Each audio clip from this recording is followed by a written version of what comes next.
유대인이 자주 보는 탈무드에 이런 말이 있다고 합니다. 어린아이에게 감사를 가르치기 전에는 아무것도 가르치지 말라. 감사로 가득 찰 때 지식이 약이 되고 또 힘이 되고 능력이 되는 것이지, 불평 불만으로 가득 찬 아이에게는 어떤 지식도 또 어떤 능력도 도리어 그 아이를 이렇게 나쁘게 만들 뿐이다라는 것입니다. 심지어 감사는 우리에게 어떤 불행한 일이나 안 좋은 일조차도 바꾸어서 우리에게 복이 되게 만들어버리는 능력이 감사에 있는 것을 또 보게 됩니다. 그래서 우리는 감사가 이렇게 차서 넘치는 것이 참 필요하겠습니다. 우리가 감사할 것을 찾고 두드리고 또 이것을 열려고 하면 감사는 이렇게 우리가 얻고 찾고 우리가 또 이렇게 열 수가 있습니다.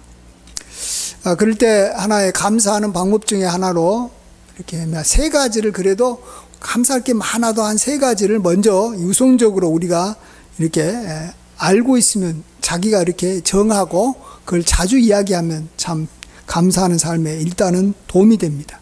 뭐든지 이렇게 시작할 수 있는 이렇게 물꼬를 터야지 감사가 이렇게 계속 나오지 않겠습니까?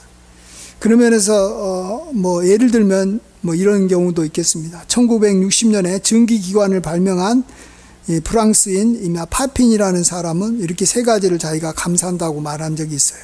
첫 번째가 날마다 주시는 일용할 양식을 인해서 나는 감사한다. 일용할 양식이 얼마나 감사가 됩니까? 두 번째는 자신에게 몸이 건강한 것을 감사한다. 그다음 세 번째로는 영원한 삶에 대해서 하나님께서 소망을 주신 것을 감사한다. 천국 소망이 있는 것을 감사한다. 이 세 가지 너무나 쉽죠. 일단 감사를 시작할 수 있게 만드는 겁니다. 또 이 39대 미국 대통령 카터는 일생 동안 또 세 가지 일에 자기가 크게 감사했다고 합니다. 첫 번째로는 예수님을 이렇게 믿게 된 것을 가장 크게 감사했답니다. 예수님을 믿는 것을 내가 감사합니다. 그다음 두 번째로는 집사 직분을 맡아서 교회를 섬기며 살 수 있게 하신 것을 감사했습니다. 그 다음에 세 번째로는 목수의 은사를 주셔서 어려운 사람에게 집을 지어 줄 수 있게 하신 것을 감사했습니다. 이렇게 자기에게 맞춰서 세 가지를 정한 게 참 이제 우리가 감사를 이렇게 시작하게 하는데, 또 우리가 감사를 넘치게 하는데 도움이 됩니다.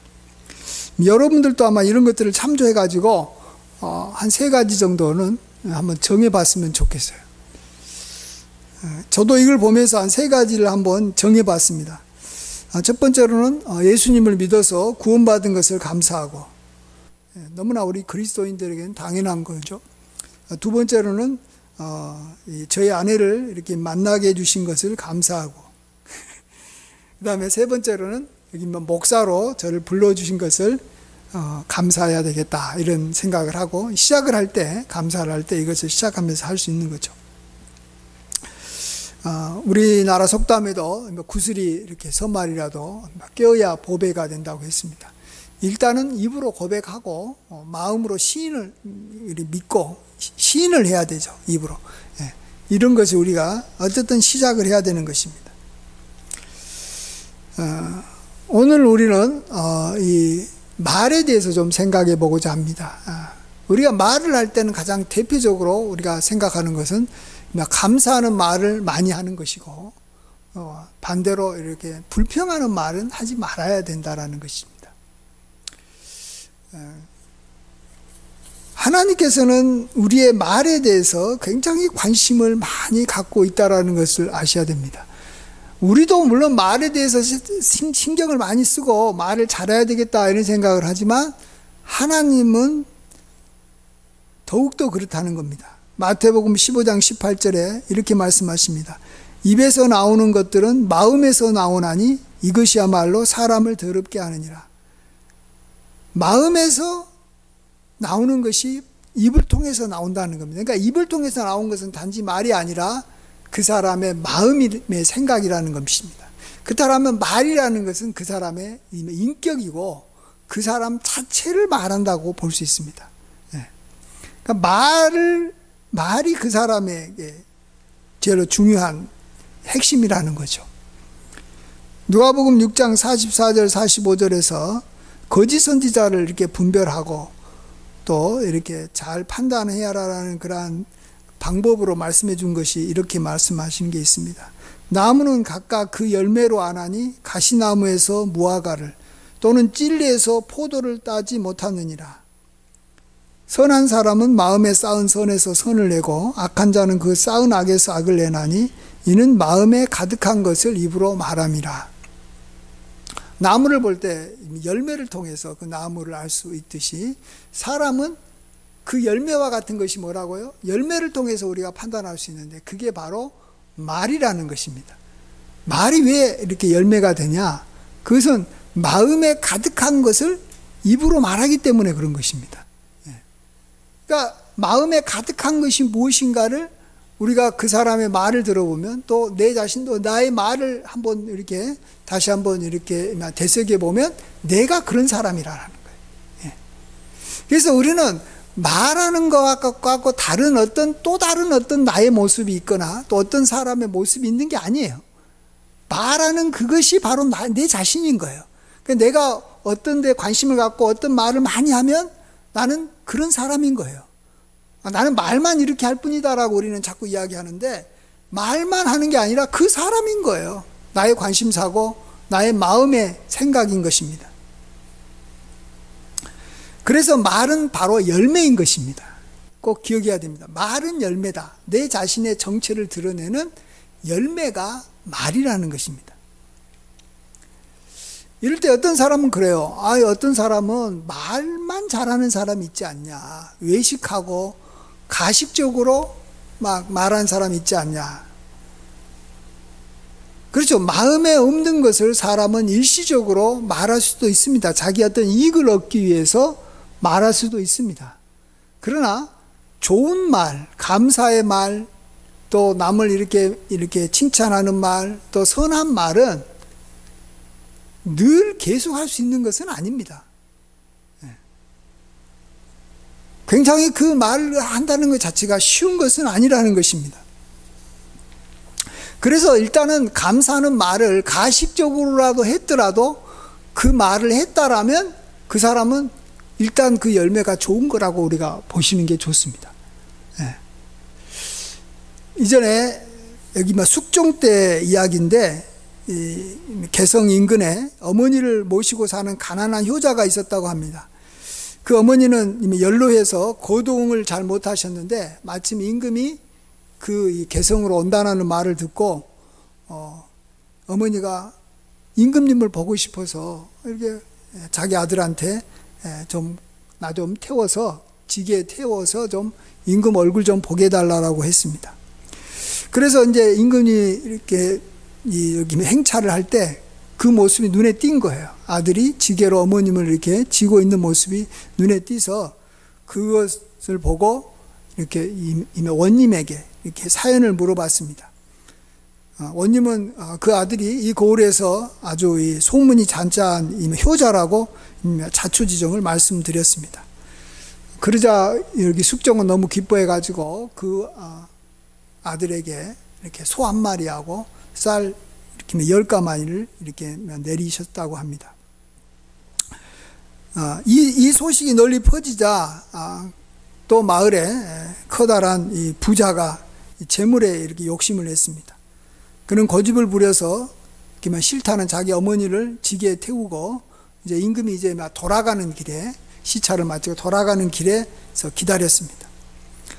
또 그걸 보면서 임금이 또 원님에게 물어봤어요. 그러자 원님이 아뢰기를 저놈은 아주 이렇게 막 나쁜 불효자인데 소하고 쌀이 이렇게 얻고 싶어서 억지로 이렇게 노무를 이렇게 모시고 왔으니까 권장을 쳐야 한다라고 했습니다.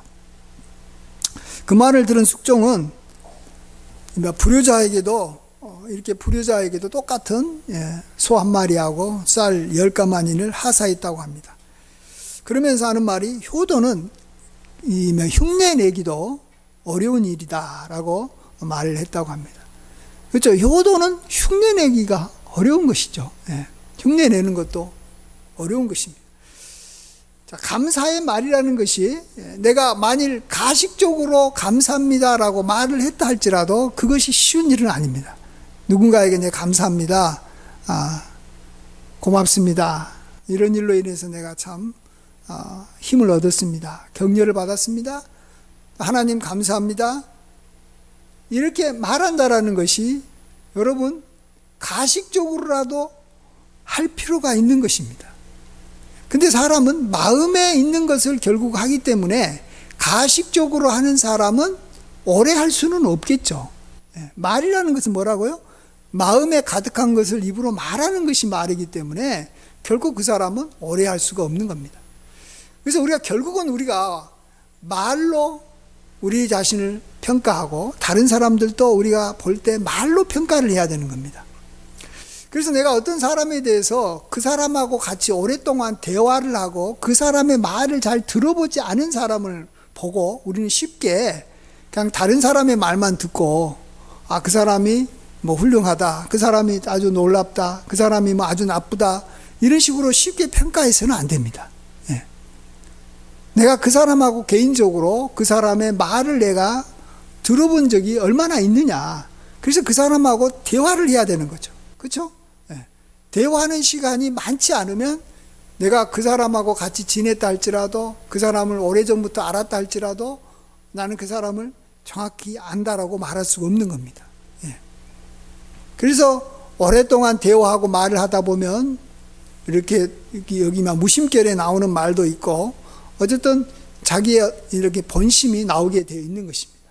그리고 가장 많이 말을 하는 그것이 그 사람의 관심사고 특별히 그 사람에게 감사하는 말이 얼마나 있는지 그 사람에게 이렇게 불평하는 말이 얼마나 있는지 우리가 또 그것을 오랜 세월 동안 대화를 해보면서 알 수가 있는 것입니다. 참 그런 면에서 저는 그래요. 여기 목사에 대해서는 사실 우리 성도가 참 파악하기가 쉽겠다 이런 생각을 해봅니다. 왜냐하면 목사는 말을 많이 하잖아요. 이렇게 설교를 하는 시간에도 말을 하고 이렇게 성도들하고 말을 많이 해야 되기 때문에 성도가 목사를 모른다라고 하는 것은 그건 거짓말이다. 왜냐하면 말을 통해서 알기 때문에. 그런데 이 목사는 성도에 대해서 잘 모릅니다. 왜냐하면 성도의 말을 내가 말하는 것만큼 많이 못 듣거든요. 그래서 사실은 목사가 성도를 잘 몰라요. 얼굴은 많이 보고 같이 지내고 생활에서도 진짜 계속해서 그 사람의 말을 들어보지 않는 이상 오랫동안 이야기하고 이렇게 대화하지 않는 이상 그 사람을 파악할 수가 없는 겁니다. 그래서 목사는 성도들을 알기가 힘듭니다. 반면에 성도들은 목사를 너무 쉽게 안다라는 것입니다. 그래서 목사에 대해서 내가 오해했다라는 말을 성도들이 하면 안 됩니다. 왜냐하면 성도들은 목사에 대해서 말을 평상시 때 많이 들어가지고 그 사람에 대해서 많이 정확하게 알고 있는데 오해하고 말 게 뭐가 있어요. 목사만큼 많이 내가 그 사람에 대해서 말 들어본 적이 없잖아요. 근데 내가 오해했다? 이것은 뭔가 내가 봐서는 오해할 거리가 없는데 뭔가 자기 어떤 주장을 하려고 이렇게 자기 생각을 드러내려고 그렇게 하는 말이지 내가 이런 사람인지 이렇게 생각했다가 나중에 보니까 저런 사람이었다라고 이렇게 내가 오해했다라고 말할 수는 없는 것입니다. 말을 많이 하면 말 속에 그 사람이 누군지 다 드러나 있기 때문에 그런 것입니다. 그런 면에서 우리도 하나님에 대해서 우리가 알 수 있는 가장 좋은 방법은 하나님의 말씀을 우리가 통해서 아는 것이 가장 좋습니다. 그 어떤 것보다도 하나님의 마음에서 나오는 하나님의 말씀을 들어야지 우리가 하나님을 아는 것이지 하나님의 말이 아니라 다른 걸 가지고 우리가 하나님을 알기는 쉬운 게 아닙니다. 심지어 어떤 체험이나 신비로운 어떤 능력이나 기적을 경험했다고 해서 하나님을 알 것 같은데 그렇지 않습니다. 그런 거 아니에요. 기적은 어찌다가 한 번씩 일어나는 것이고, 물론 그걸 통해서 하나님을 아는 방법 중에 하나지만 결국은 하나님의 입에서 나오는 말씀으로 우리가 하나님을 아는 것입니다.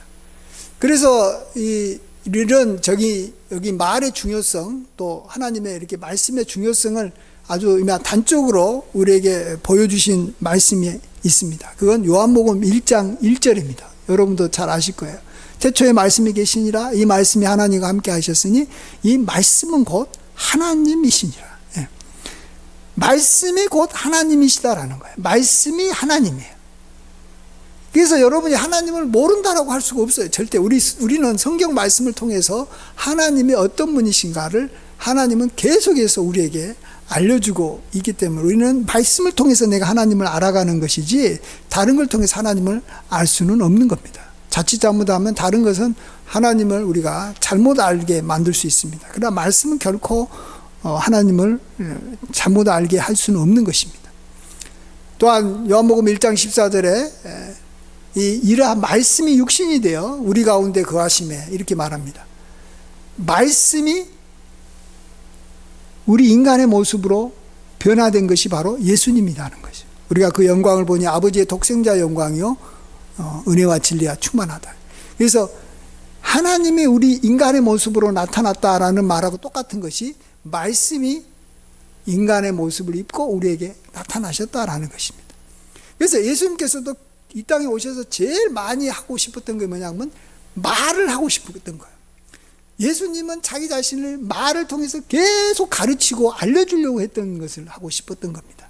예, 그래서 예수님 발 앞에서 예수님의 말을 계속해서 듣고자 했던 이렇게 여기 마리아를 예수님이 굉장히 칭찬하고 너가 참 옳은 일을 했으니까 이것을 이렇게 빼앗기지 말아라라고 말하면서 그 일에 집중하라라고 말한 이유가 거기에 있는 것입니다.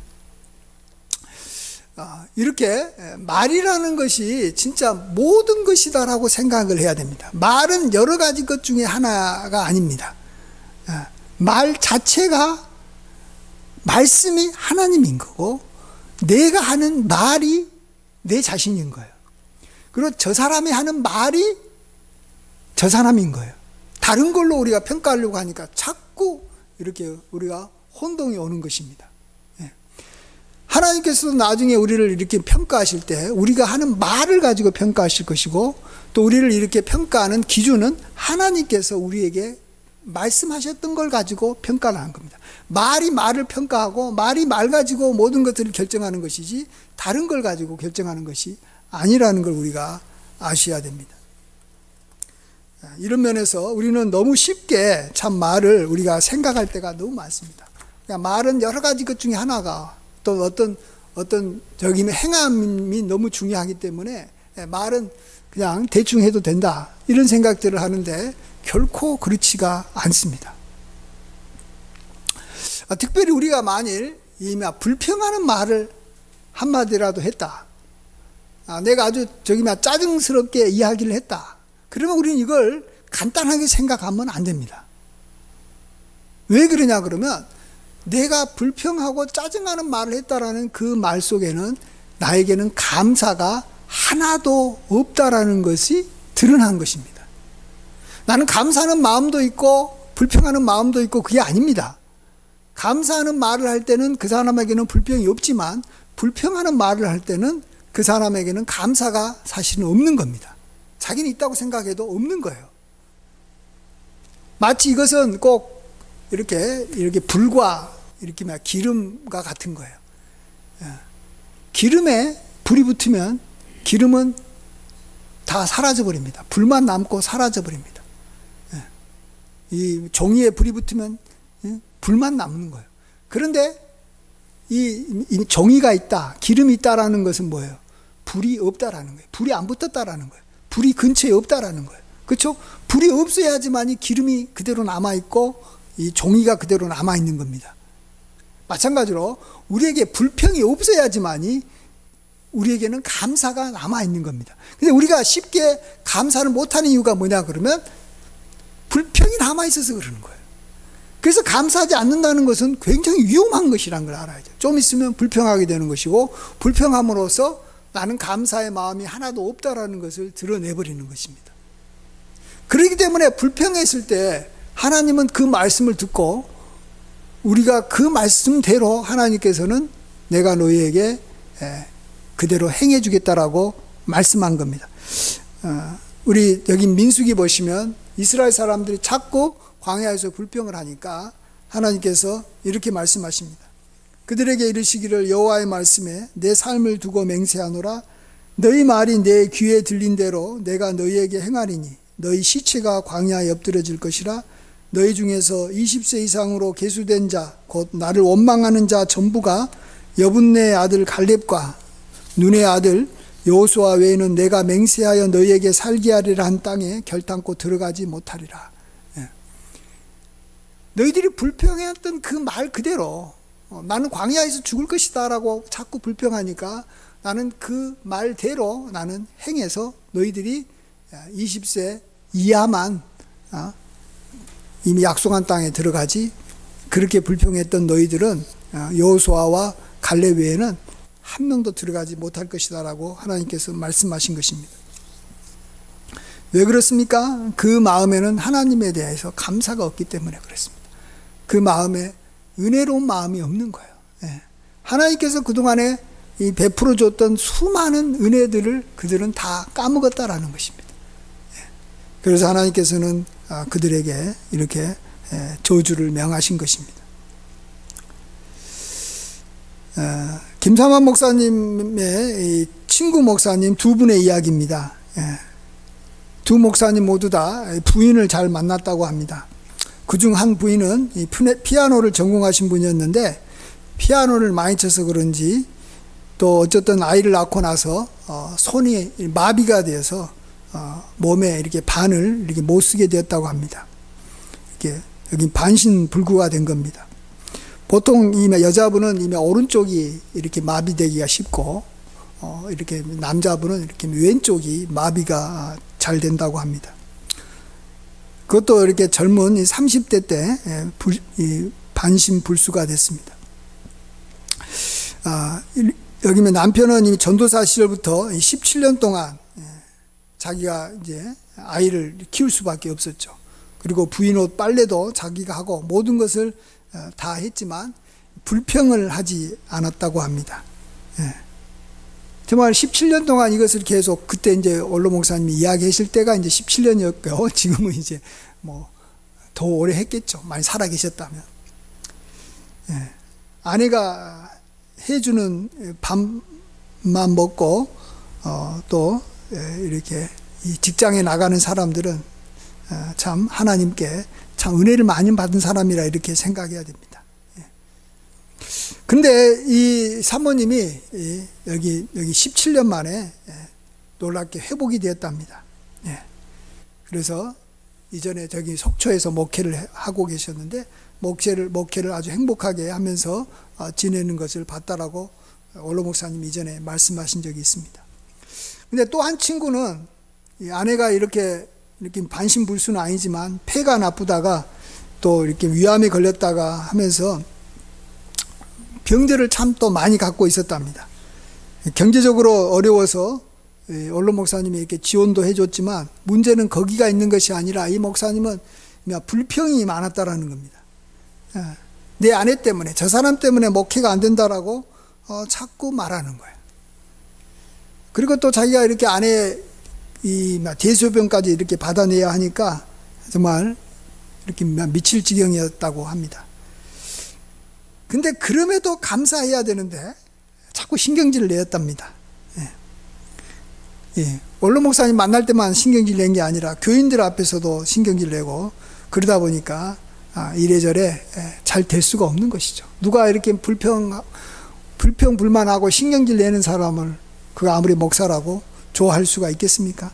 그 사람의 입에서 나오는 말이 그 사람을 말하는 거예요. 상황이 어쨌든 간에 그 사람의 입에서 불평불만이 나왔다라는 것은 그 사람이 그런 인격체라는 것만 말하는 거예요. 환경이 어쨌든 상관없이. 그래서 우리가 하는 그 말은 다 우리가 나름대로 이렇게 변명거리가 됩니다. 불평하는 사람은 불평할 수 있는 그런 이유가 있기 때문에 불평한 거죠. 광야에서 괜히 이스라엘 사람들이 불평했겠습니까? 또 자기 아내가 온갖 병을 이렇게 가지고 있어가지고 자기가 이렇게 아내 때문에 고통이 많은데 뭐 그거에 대해서 신경질이 나겠죠. 예.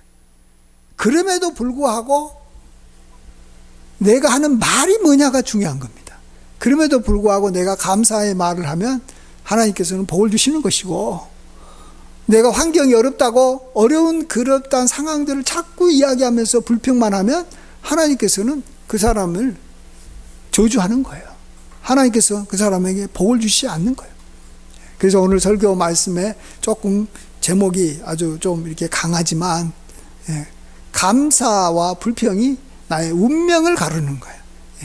내가 하는 말이 나의 운명을 가르는 거예요.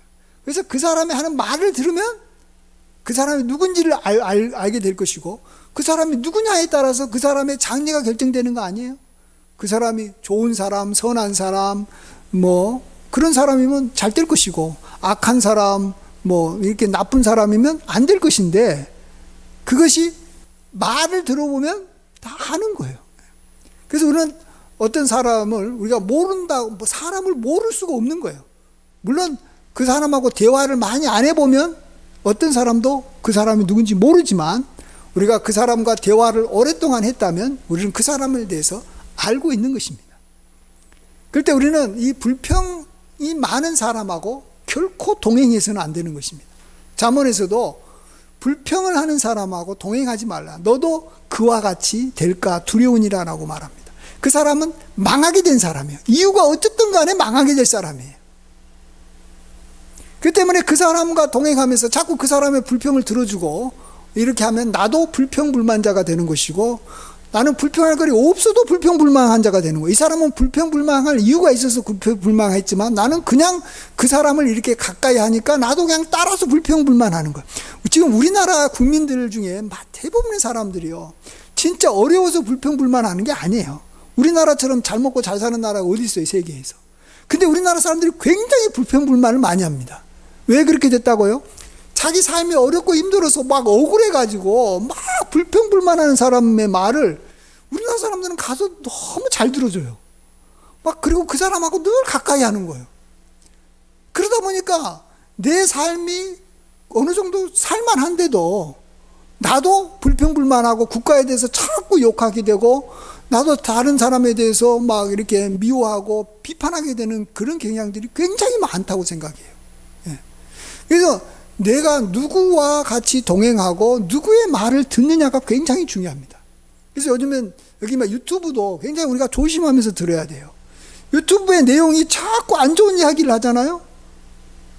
그러면 그 사람은 안 좋을 만한 이야기할 이유가 있어서 할지 모르겠어요. 그리고 또 그 사람은 어쨌든 간에 그런 사람이에요.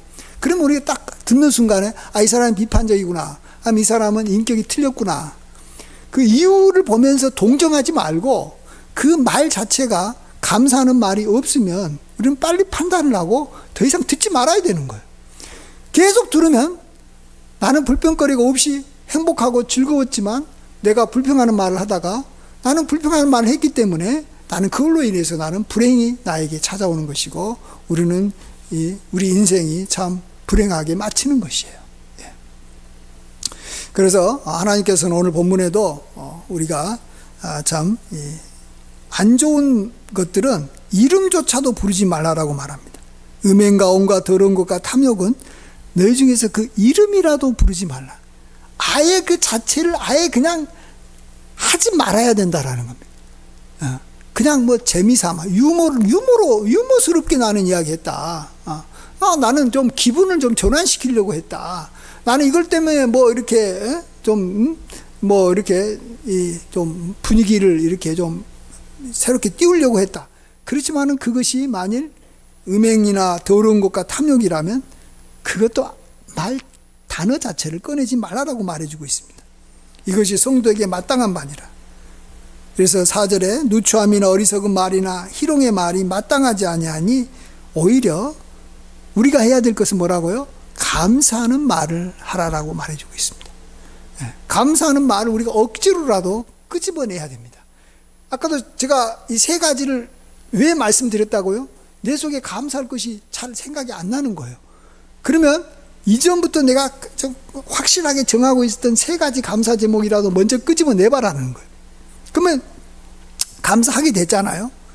그러면 이제 그 다음부터는 내 마음속에 감사할 것들이 생각이 나면서 우리가 다른 감사를 계속해서 할 수 있기 때문에 여러분은 꼭 이 감사하는 그러한 내용을 3가지는 명확하게 가지고 그냥 언제라도 내가 다른 사람한테도 이야기를 하고 내 자신도 스스로 고백을 하고 그걸 가지고 자기 나름대로 이렇게 저기 막 곡조를 붙여가지고 자기가 그걸 가지고 뭐 노래를 해도 좋아요. 노래라는 게 뭐예요? 이렇게 시적인 내용에다가 이 곡을 붙이는 거예요. 자기 나름대로 노래, 새 노래를 이렇게 부르는 겁니다. 노래는 왜 부릅니까? 반복해서 하려고 곡조를 붙이는 거예요. 반복할 수 있게 쉽게 만들어주고 또 그런 노래는 다른 사람한테 이렇게 가르치면 또 함께 부를 수 있기 때문에 우리가 노래를 만드는 것입니다. 그런 의미에서 우리가 저기 찬송가가 참 좋은 게 그거예요. 찬송가의 내용은 참 긍정적이고 감사하는 내용이고 거기다가 이렇게 곡조가 있기 때문에 내가 이렇게 따라서 할 수 있는 거예요. 저는 찬송가를 부르면서 이런 생각을 해봅니다. 찬송가의 가사의 내용이 참 어때요? 맞는 말이잖아요. 근데 그게 내 마음에 안 다가올 때가 있어요. 그러니까 우리는 보통 이렇게 마음에 이렇게 여기 감격스러운 마음을 가지고 참 그것을 노래를 부를 때 막 나도 막 그 가사에 또 그 노래에 이렇게 같이 들어가서 부르면 얼마나 좋겠습니까? 그렇지만 그런 생각이 안 들어도 일단은 노래를 부르세요. 그러면 그 내용이 맞잖아요. 예수님이 나를 위해서 십자가에서 죽으신 내용, 하나님이 천지를 창조한 내용, 하나님이 나를 향해서 모든 것을 죄를 용서하고 사랑해 준다는 내용이에요. 그게 맞잖아요. 그러면서 노래를 부르면서 저는 이렇게 고백해요. 이 가사가 맞습니다. 이 가사가 맞아요. 근데 나는 감동이 안 됩니다. 그렇지만은 이 내용은 맞다라는 거예요. 그런 고백을 하면 그때서야 성령께서 도와주시는 거예요. 그때서야 이제 이 찬송가를 이렇게 마음으로 부를 수 있도록, 그러니까 감동해서 부를 수 있도록 도와주시는 거예요. 그래서 우리가 축도에 성령의 감동이라는 말이 있어요. 성령은 우리가 감동을 하도록 도와주시는 분이에요. 그러니까 우리가 감동을 내가 만들어내는 게 아니에요. 그만큼 우리 인간이 막 감동할 만큼 충만한, 성령 충만한 삶을 사는 게 아니에요. 처음에는 이게 잘 마음에 다가오지도 않고, 하나님 말씀이 나한테 귀하게 느껴지지도 않고, 그 말씀이 내게 이렇게 마음에 이렇게 힘이 안 되더라도, 우리가 그것을 입으로 이렇게 작은 소리라도 읊조리든지, 아니면은 그러한 말씀을 가지고 곡을 만들었던 이 찬송가를 부르면서 이것이 맞고 이것이 정말 사실이다, 이런 마음으로 하면서 성령의 도우심을 우리가 간구해야 되는 것입니다. 성령의 도우심을 우리가 구하면 성령께서 그때 감동을 주심으로 우리가 성령의 이렇게 감동을 받아서, 성령이 감동해 주셔야지 우리가 그것을 이렇게 잘 깨닫고 그 말씀을 우리가 더 이렇게 알아가고 또 그 말씀에 우리가 이렇게 우리의 이렇게 마음을 두게 되는 것입니다. 우리가 스스로 그렇게 할 만한 그런 마음들이 우리에게는 처음부터 있는 게 아니라는 것입니다. 그래서 우리가 감사의 말을 이렇게 어쨌든 간에 여기 흉내내서라도 해야 되는 거예요.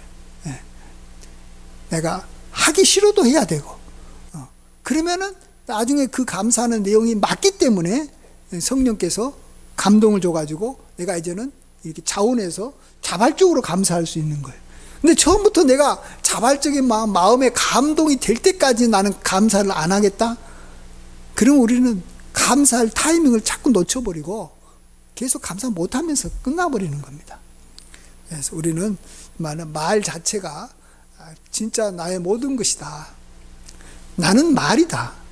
그리고 우리 기독교는 이렇게 말씀의 종교고 핵심이 말이라는 것을 아셔야 됩니다. 그래서 그 말을 잘해서 정말 하나님과 사람한테 사랑도 받고 우리 삶 속에서 하나님의 축복이 항상 차고 넘치시기를 주의 이름으로 간절히 축원드립니다. 아멘. 기도하겠습니다.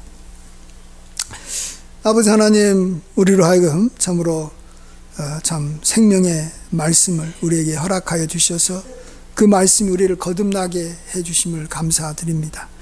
영원하고 썩지 아니하고 진실되고 참된 말씀이 우리를 살려주셨음을 감사합니다. 이 말씀으로 우리가 하나님을 알고 또 우리 속에 그 말씀이 또 살아서 우리로 하여금 또 이렇게 감사의 말을 하도록 만들어가는 것을 인해서 감사드립니다. 우리가 늘 감사하는 사람이 될 수 있도록 도와주시옵소서. 성령께서 우리로 하여금 감사할 때 감동을 주셔서 처음에는 어색하고 힘들어도 나중에는 진정으로 마음으로 감사할 수 있는 사람으로 우리가 변화되어 갈 수 있게 도와주시옵소서.